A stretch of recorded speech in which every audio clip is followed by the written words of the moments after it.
Olá, bem-vindos ao Ponto de Vista. Há 25 anos que se debate no Brasil a necessidade de uma reforma tributária. Há um entendimento quase unânime de que nosso sistema tributário é complexo, em alguns casos injusto, e que onera não apenas o contribuinte comum, mas toda a cadeia produtiva do país. Existe hoje um esforço, tanto do Congresso quanto do novo governo, em aprovar a reforma tributária ainda no primeiro semestre deste ano. Hoje, no Ponto de Vista, vamos conhecer as principais propostas de reforma tributária que estão tramitando no Congresso, conversando com o advogado tributarista e especialista em direito tributário pela Fundação Getúlio Vargas, Isaac Pandolfi. Doutor Isaac, seja muito bem-vindo ao Ponto de Vista. Obrigado, Theo. É um grande prazer estar aqui no Ponto de Vista, debater um tema tão importante para a nossa sociedade. É um tema já antigo, né? E cada ano que passa, essa necessidade de reforma ela se aflora, né? Mas, assim, é um grande prazer estar aqui para debater esse tema com vocês. Pois é, antes de nós detalharmos as propostas de reforma que estão tramitando no Congresso e que certamente serão objetos de muita discussão, eu pergunto para você, o que torna o sistema tributário do Brasil tão complexo e tão oneroso, tanto para as pessoas físicas quanto jurídicas? É um sistema realmente muito complexo, Thelma. A gente tem tributos que são pagos para a União, isso decorrente da própria federação que nós temos, tributos pagos para os estados, tributos pagos para o município.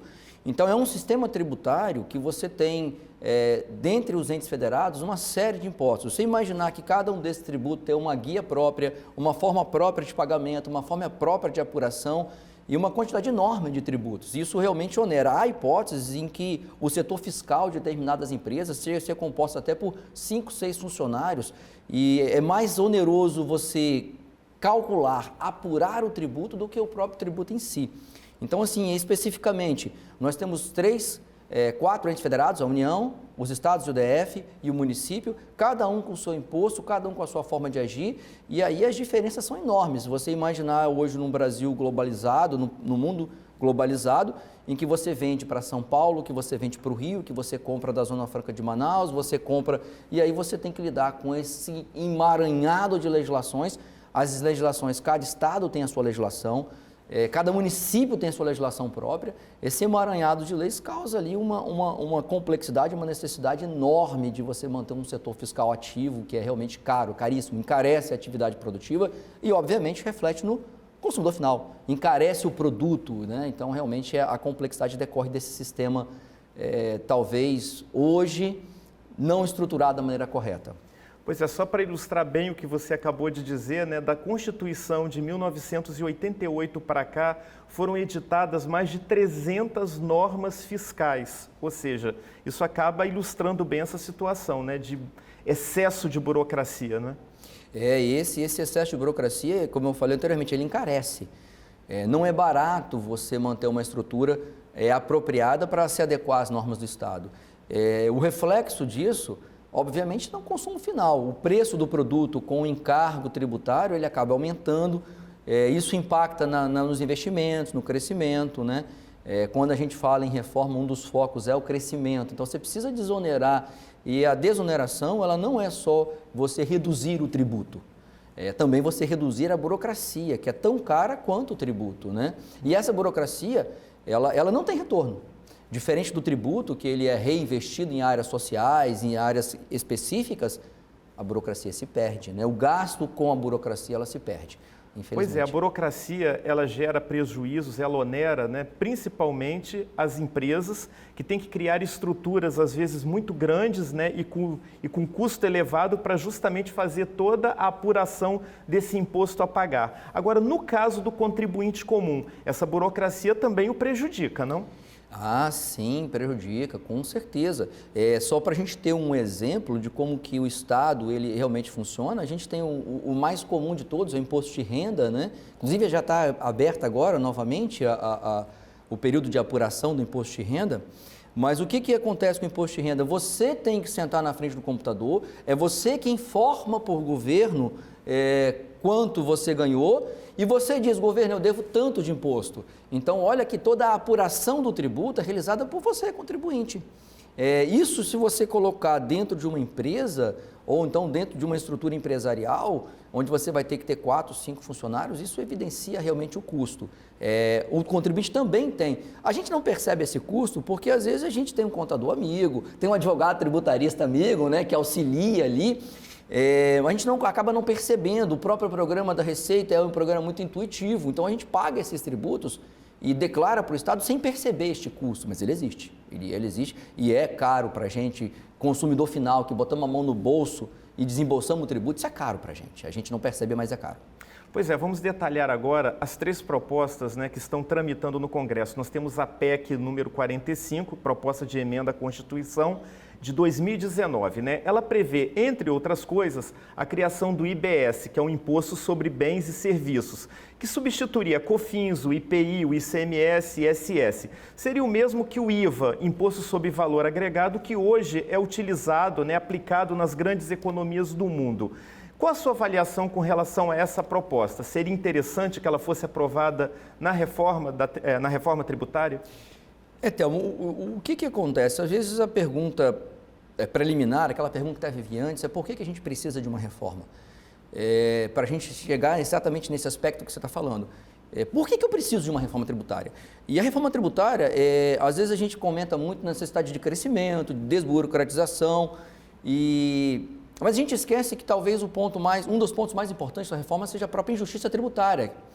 E o direito tributário, nosso sistema tributário, ele escolhe historializações de riqueza, obtenção de renda, ter propriedade territorial, o IPTU, propriedade de veículo, o IPVA, obtenção de renda, imposto de renda, o próprio consumo, quanto mais você consome, mais riqueza você tem. O nosso sistema ele escolhe as exteriorizações de riquezas para poder tributar esses fatos geradores. Quando você incide ou, na verdade, continua a insistir na tributação do consumo, você realmente vai bater lá na questão da desoneração, a ausência de burocracia, mas você continua com a injustiça tributária.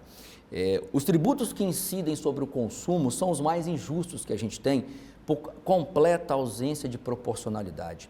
E eu dou um exemplo muito fácil da gente conseguir compreender essa ausência de proporcionalidade. Se você pega um indivíduo que ganha 10 salários mínimos e ele vai comprar, por exemplo, um produto qualquer que seja, que ele vai comprar na farmácia um remédio, e aí ele compra esse remédio tem R$5 de imposto, quanto impacta R$5 dentro de 10 salários mínimos? O impacto é pequenininho. Agora, se você pega um camarada que ganha um salário mínimo e ele vai comprar esse mesmo remédio, ele vai continuar pagando R$5. E o impacto desses R$5 no salário mínimo é muito maior do que ganha em 10. Isso acontece em todos os tributos que levam em consideração o consumo. Então, quando você tem ali uma proposta de emenda constitucional, na verdade 2 propostas de emenda constitucional, além dos debates que estão acontecendo no Congresso, que vão continuar incidindo sobre o consumo, você obviamente vai acabar com a situação burocrática, isso eu não tenho dúvidas, porque você vai ter uma única arrecadação, mas a injustiça tributária com o pequeno vai continuar. Ou seja, na sua opinião, nesse caso, nesse particular, o imposto ele teria que incidir sobre a renda e não sobre consumo?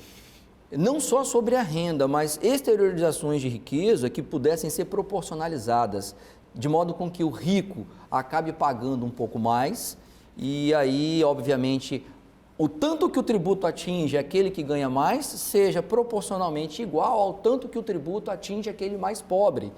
Essa é a exteriorização de riqueza. Quando você substitui 5 impostos, 6 impostos que seja, dependendo da PEC da Câmara ou do Senado, quando você substitui esses tributos, mas não muda a base, você continua com a injustiça. Agora, fechando aí essa PEC 45, ela também prevê a unificação das alíquotas, né? Governo, Estado, Governo Federal, União, Estados e municípios, e também a extinção dos benefícios fiscais. Isso vai provocar uma grita, principalmente dos estados, não? Sim, vai, e com certeza vai. A isenção, principalmente, Thelmo, porque a isenção, as isenções são utilizadas como mecanismos extra-fiscais, para além simplesmente da arrecadação. Quando um determinado Estado quer implementar uma atividade econômica, o que ele faz? Ele dá a isenção daquele tributo. Isso é muito comum você enxergar, por exemplo, quando aqui no nosso próprio Estado você tem áreas de produção, por exemplo, motores. Grandes empresas de motores vieram para o Espírito Santo porque foram concedidas isenções. E a isenção é um instrumento de controle da atividade econômica. Se você retira o poder da isenção do Estado, o Estado fica sem armas para conseguir ali a ampliação da sua base econômica, né? Isso existe, isso realmente os Estados vão realmente dar um grito. Falando sobre a PEC 110, né? Também de 2019, só que essa tramita no Senado Federal.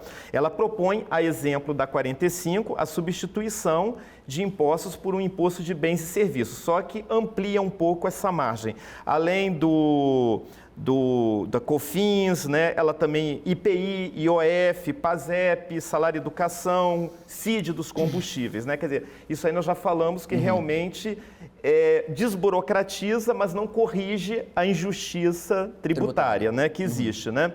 Além disso, tem outra coisa que você chama a atenção nessa PEC que seria interessante no projeto de reforma tributária? A diferença principal em termos arrecadatórios entre uma PEC e outra é que a PEC que está na Câmara, 45, ela tem por finalidade ali, tem como um dos objetivos, centralizar a arrecadação na União. A PEC do Senado, ela continua dando aos estados o poder e a autonomia necessária. Me parece que entre as duas, assim, a União é que vai arrecadar o IBS e os estados é que vão arrecadar o IBS. Apesar de haver as repartições, o que a gente sempre diz no jargão popular, né? Quem tem a chave do cofre é quem manda. Me parece que a PEC que centraliza a arrecadação na União vai causar mais discórdia do que a PEC que deixa a autonomia para os municípios. Para a gente tentar fechar isso, a Constituição diz para a gente o seguinte, que cada um dos entes federados, União, Estados e DF, e os municípios são autônomos. E a autonomia se faz com grana, com dinheiro, arrecado dado dos tributos. Se você concentra a arrecadação na União, como é a PEC que está na Câmara, eles vão ter que bater lá, União, me dá meu dinheiro, e a autonomia acaba. Então, vai dar mais pano para manga, como diz no jargão popular, né? E nós temos o projeto de lei, né, número 3.387 de 2020, que é a proposta do governo federal, né? Como é que você avalia essa proposta? Rapidamente, que o nosso tempo já está esgotando. A situação, ela continua a mesma. A questão da injustiça tributária, principalmente, ela continua, porque, de um grosso modo, essa correção da injustiça tributária, ela vai acontecer quando o Estado reduzir a carga tributária em cima do consumo. Então, reduzir a carga no consumo, não importa o nome, Thelma, você pode chamar de IVA, IBS ou de qualquer outro tipo de nome que venha, mas o importante é que esse tributo não tenha como fato gerador aquilo que gera obrigação tributária o consumo, e sim algo que é possível proporcionalizar. Bom, vou fazer uma pergunta aqui para encerrar que foge um pouco à sua área. Você acredita que exista hoje um ambiente político e também social, no meio empresarial, favorável à aprovação dessa reforma tributária ainda no primeiro semestre desse ano, como é desejo tanto já manifestado pelos presidentes da Câmara, do Senado e até na própria presidência da República? Thelma, realmente é uma pergunta complexa. Eu concordo que na área empresarial e sim, independentemente do viés político, porque hoje a gente está num Brasil muito polarizado. Então, na área empresarial, independente do viés político, tem sim ambiente. Agora, eu acho pouco provável que dentro de uma estrutura política polarizada que se consiga chegar num consenso. A elaboração de leis em geral, principalmente numa grande reforma, ela precisa de muita conversa, muito debate. E a gente está hoje dentro de uma instituição, dentro de uma situação política, que a polarização tem impedido o debate aberto. Quando você entra ali num debate franco, ao invés de se debater ideias, se debate ideologias. E aí eu acho que realmente a gente não chega num consenso no primeiro semestre. Eu agradeço muito a sua participação aqui no Ponto de Vista, doutor Isaac, e espero contar com a sua presença aqui em outras ocasiões. Muito obrigado. Eu que agradeço, é um grande prazer falar para vocês aqui do Ponto de Vista. Eu sou um fã do programa de vocês e vou estar, obviamente, sempre à disposição. Pois é, eu agradeço também a sua audiência, a sua companhia. Lembrando que na semana que vem estaremos de volta em mais um Ponto de Vista. Até lá!